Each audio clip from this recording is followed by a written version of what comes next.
köməklik göstərdilər. Qardaşım bugün tapıldı. Gözümüz yolda idi. Bir ay, 2 gün idi ki, qardaşımızın gözü yolunu gözləyirdik. Şükür ki, bugün tapıldı. 40 gündən artıqdır ki, itkin düşən Rahib Osmanovun nəşi bu gün Azərbaycan Respublikası Dövlət Sərhəd Xidmətinin əməkdaşları tərəfindən dənizdən tapılıb.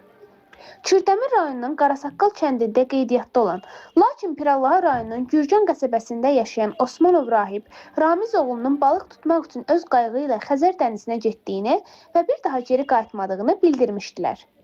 Xatırladaq ki, Osmanov balıq tutmaq məqsədi ilə Pirallahı rayonunun Gürcan qəsəbəsi sahili ərazisindən dənizə daxil olmuşdu. Media TV və Azmedia qrupuna mərhumun yaxınlarının verdiyi məlumata görə, Dövlət Sərhəd Xidmətinin əməkdaşları Rahib Osmanovun nəşini artıq ailəsinə təhvil veriblər.